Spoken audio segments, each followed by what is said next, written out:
Good evening, everybody, and welcome to Power on the Hour. We have 2 hours left. This is the final hour before the final countdown. We are now at 839,000. We have 2 hours to go to reach our target of 900,000. 2 hours to go. This is the final power hour, power on the hour before the final countdown. And there could be no greater person, no greater guest to have on for this final power on the hour than Steve Garth. Steve is, in my estimation, one of the greatest heroes of the Jewish people, a true Jewish hero to have with power on the hour. I first met Steve a number of years ago. And in Israel, he was invited to come and speak to our tour of the Jewish family Israel trip. And I sat there listening to him, and I literally sat like this the whole way through as he spoke. And I said, we have to bring him to come and speak in England. He came over, and since then we've had many other groups come and listen to him in Israel. And he has become a friend and a true gentleman. And it's a pleasure to have him here today, because Steve is not only a hero, a protector of the Jewish people in what he does in counter-terrorism, but he is somebody who has founded and directs a yeshiva for children with young men with special needs. But he himself is also a true Torah scholar, somebody who is studying to become a rabbi. So it's a tremendous synthesis of what he does in counter-terrorism, in his work with special needs, and somebody who is a scholar. I probably could spend many minutes talking about Steve, but you're not here to listen to me, but rather you're here to meet Steve. So please, Steve, welcome this evening. Hello, Steve. Hi, Rav Adam. Now I'm thoroughly embarrassed. Thank you so much for doing that. No embarrassment whatsoever. And of course, no, I didn't actually ask Steve to sit in his car this evening.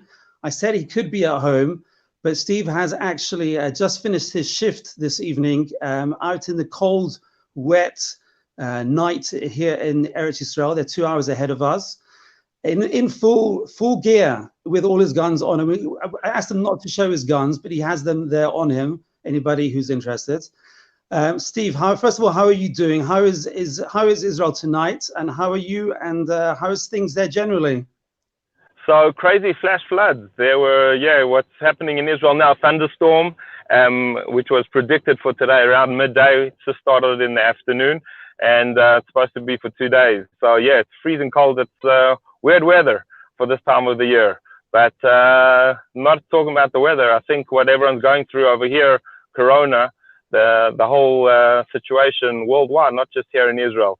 So interesting, in Israel, we're actually slowly being more lenient when it comes to some of those restrictions that we had about quarantine, isolation, social distancing. So all that's led up a little bit. In fact, I took my one kid to school today. So that's good news that hopefully we're going to see an end to this pandemic. Please God. So we were watching the news and following Corona in Israel, but how has that affected what you do in terms of terrorism? We haven't heard much about terrorism in Israel for the last few months. Has there been incidences, or has it been relatively quiet? So that's a great question, and it's unfortunate if you understand my job in being on a counter-terrorism unit, in that we've had many wars in Israel. 1948, the War of Independence, the Six-Day War, 1967, Yom Kippur in 1973. There's a beginning date and an end date when it comes to the wars with our neighboring countries. Unfortunately, with terrorism, I don't really know when the beginning date was, and there's no end date. It continues throughout. There's always a terrorist threat. And just to understand what terrorism is it's any kind of an attack on a civilian population, or we call soft targets. These are not soldiers. These are not policemen. These are people that just want to go around, their daily lives. And this is who the terrorists focus on, and this is who they target. just to understand that we've been targeted, anti-Semitism throughout the ages.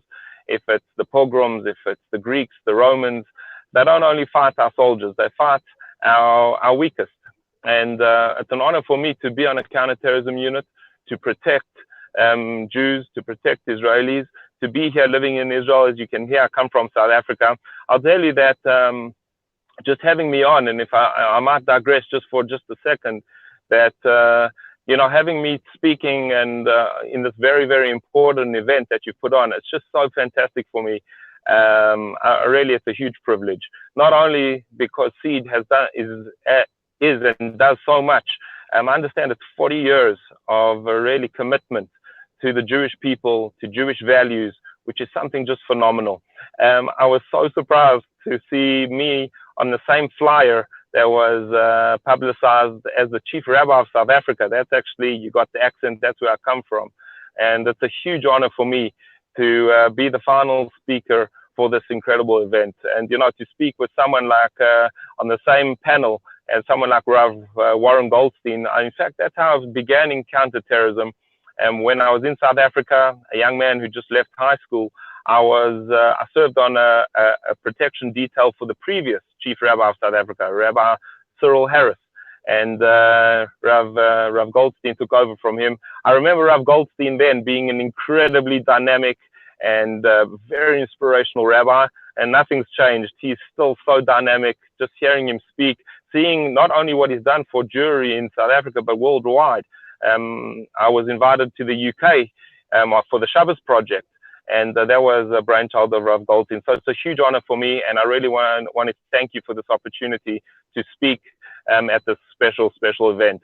If I may also add something, Seed has done something incredible. Rav Edwards, you should know that a friend of mine connected with me last night because he saw my name being publicized on this event. And this is a friend from school from South Africa. His name is Ariel Tivon.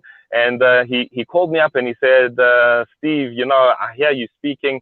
Now, he's living in the UK, and he just told me how Seed has really connected him to his Jewish roots. He went on a trip with you, Rav Adam, to Poland. And it's just so incredible to see the continuous work and effort that you guys do, and that you should be applauded. And I'm so honored to be part of this event that you're putting on. So that's something very special. But you know, as you're saying, counterterrorism, terrorism is something that's a real threat all the time. And we've gone through a roller coaster with what's happening now with the virus, the COVID virus. And you know, I think the whole couple of last weeks were a roller coaster. From Besamachta B'Chagecha, Pesach, you know, our festivals, we sing Hallel, we sing praise to Hashem, and then we go straight into the Omer, where it's a semi-mourning period, where 24,000 of Rabbi Akiva's students were killed, and by a pandemic, by the way, by a plague. And then we moved, after Pesach, we moved into a sad day called Yom HaShoah, and that's commemorating the Holocaust Day, 6 million Jews being slaughtered. On that very day, Yom HaShoah, there was a terrorist attack. You know, it doesn't matter that we are mourning the loss of grandparents, great-grandparents. The terrorists didn't stop. It didn't matter that we were suffering like the rest of the world is with fighting a pandemic. Terrorists attacked, not a soldier. This was an elderly woman in her 60s. That was on Yom HaShoah. Then we move into Yom HaZikaron. Now, Yom HaZikaron is probably one of the saddest days in the Jewish calendar. This is the day where we remember every Jewish soldier that fell in battle. We remember every victim of terrorism. On that very day as well, there was a terrorist attack. So yes, terrorism is really rearing its ugly head, and it's very. That's why, unfortunately, it's not just okay. Let's isolate. Let's be at home with our families. This is opportunity to be home. We still have to be vigilant. We still have to go out on patrols. We still have to respond to that terrorist threat. If I may say, I think there's a Jewish response to terrorism. There's a Jewish response to pain and suffering. And that I've learned from someone very special. And I thought about it actually today. Driving my son down the road into school, I passed a bus stop. This was the bus stop of the three boys. I'm sure you remember a few years ago. 3 boys who were kidnapped and murdered just down the road. And one person I get tremendous inspiration from was one of those boys' mothers. Her name is Racheli Frankel. She lost her son Naftali Frankel in that horrific attack. You know, we have surveillance cameras following those terrorists, that they were driving around for over 2 hours searching for victims. And what we were saying, young teenagers, those were their victims. These terrorists were dressed up as ultra-Orthodox Jews that had stolen an Israeli car, and they had the full get-up, they had payers, and unfortunately, we know the end of the story. You know, after the bodies were found, after many days of looking, searching, Racheli Frankel actually agreed to be interviewed by a journalist. I was horrified when I heard the question. He asked her on live air if she was angry with God. She said, I don't understand the question. That doesn't make any sense to me. So he said, I'll explain. You are a religious woman. You cover your hair. You eat kosher. You pray 3 times a day. You send your young boy to a religious school, one of the best religious Yeshiva high schools in Israel called Makor Chaim. Rav Dov Zinger is an incredible Rosh Yeshiva. It was actually founded by a tremendous Talmid Chacham, Rav Adin Steinsaltz. You send your boy to a religious school, V'agita bo yomam v'layla. He's going to learn day and night. And how does Hashem repay you for being such a good Jew, for keeping so many of the mitzvot, the commandments? He allows your son to be murdered by terrorists. Aren't you angry with God? You do so much. He couldn't just help you out. You know, Racheli said, I understand your question. She said, I want you to know that every Jewish mother has got a dream for their little boys. Some moms want their boys to grow up and to become doctors, maybe to become chief rabbis, maybe to become a lawyer. She said, my son is never going to go to medical school. He's never going to get his smicha. He's never going to be ordained as a rabbi. She said, but you know that when my son was kidnapped, little Naftali, the amount of love that I felt from world Jewry, the amount of unity that I felt, communities I didn't even know existed, were calling me up and telling me how they were praying day and night. And it didn't matter what kind of Jew, if it was Orthodox or Reform, Svaradi or Ashkenazi, the whole nation came together. She said, you know, as a mother, the unity that I felt, I don't know of a single rabbi, a single doctor, a single lawyer that has the power to bring the whole Jewish nation together. But my Naftali, at the age of 16, achieved unity for the nation of Israel. Jews all over the world came together. And she said, you know what, not only am I not angry with God, I want to say thank you to the Master of the universe, Ribono Shel Olam. Thank you for making me the mother of that young man who brought unity to our nation. You see, this is the Jewish response to suffering and pain. She could have been depressed. She could have been sad. But she rose up like a lion. She chose to look at the positive.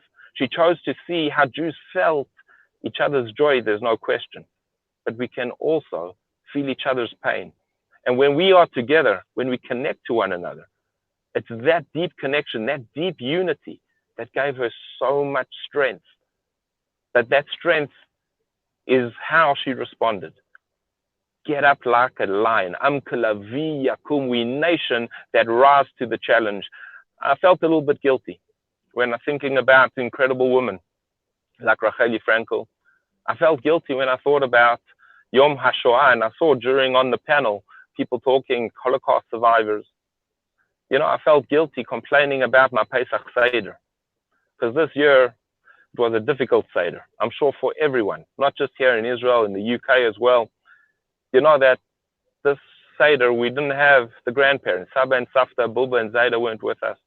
I even complained about the small things. Because of this crazy pandemic, there weren't the delicious soup nuts that are normally, the croutons that I put in my soup. Everything, I was complaining. And then I thought about, on Yom HaShoah, that the Warsaw Ghetto Uprising, I don't know if you know, the date was the 19th of April, 1943. This was 77 years ago. But I think what's interesting to note is the Jewish date. 19th of April, if you look, is actually Tet Vav Nisan 5703, the 15th of Nisan, 77 years ago. The 15th of Nisan is Seder night, the first Seder night. That's when the Warsaw Ghetto Uprising happened. And I think this is incredible. And I felt so guilty because, you know, did they even have a Seder then, 77 years ago in Warsaw? Did they have a piece of matzah that they could make hamotzi, make the blessing? Did they have a kosher for Pesach, bottle of wine? And I'm thinking how selfish I felt, how I've taken so much for granted. But you see, we can learn from our grandparents. We can learn from our leaders. We can learn from people like Racheli Frankel, the Jewish response to pain and suffering. And you know what that response is? We get up like lions. You know, everything was lost. 6 million Jews were killed. But that didn't stop them from dreaming. That didn't stop them from saying at that Seder, L'shana haba'a b'Yerushalayim. Next year, we're going to be in Yerushalayim. And they dreamt it, and they believed it. And they worked hard to make it happen. Out of the ashes of the Holocaust, we just celebrated Yom Ha'atzmaut, the Day of Independence. This was 2,000 years we waited for this day. This is 72 years we've just celebrated the birthday of Israel. And this is because of the response of our great-grandparents, who you saw in Poland, and who out of pain and suffering came together. It's this unity. It's this care for one another. You know, Rav Adam, if I can share a story that I had, very meaningful for me. I was a young man in South Africa at a Jewish camp, and it was a beautiful camp, Bnei Akiva. And I was a young man, and they got us on a Saturday night. They put us in this hall. They turned the lights off, and we started singing a song. There were a couple of hundred kids. And they sang the song, Achenu Kol Beit Yisrael, our brothers, the entire house of Israel. And you know, I didn't understand a word of the song, but we sang it for maybe 20 minutes. Thank God. One of the counselors turned on the light, and addressing the entire room, he said, who understands the words? You know, not a single one of these campers put up their hand. He said, I want to explain to you, it's such a beautiful song. Our brothers, the entire house of Israel, Achenu Kol Beit Yisrael.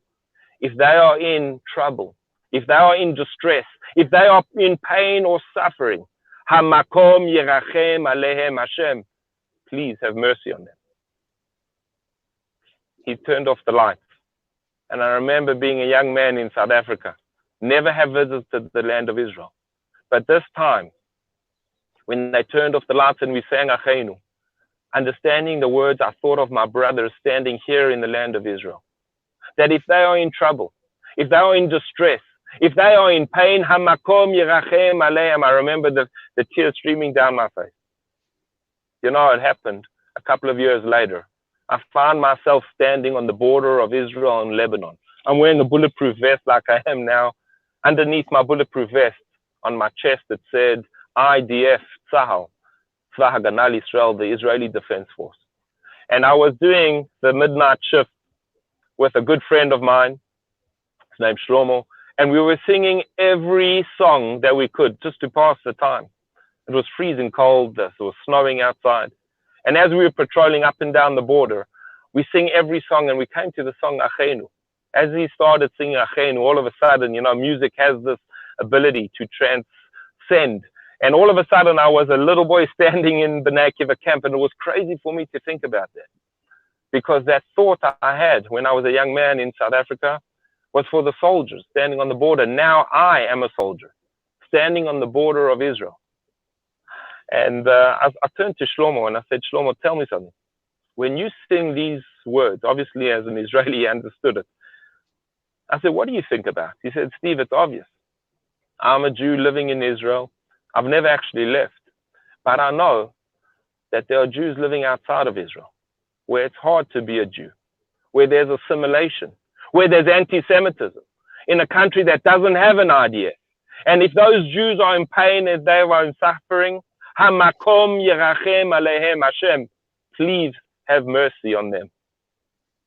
You know, when I heard those words coming from Shlomo, I thought it must be so incredible. Being Hashem, being God up in the heavens, he sees Jews all over the world. And he sees the Jews that are in the UK. He sees the Jews that are in New York, in South Africa. And they're praying for the Jews here in Israel. But you see, the Jews here in Israel are praying for every Jew all over the world as well. You see, this is our secret. The secret of the Jewish nation is our love and our commitment to each other, our commitment to Torah values, our commitment to the land of Israel.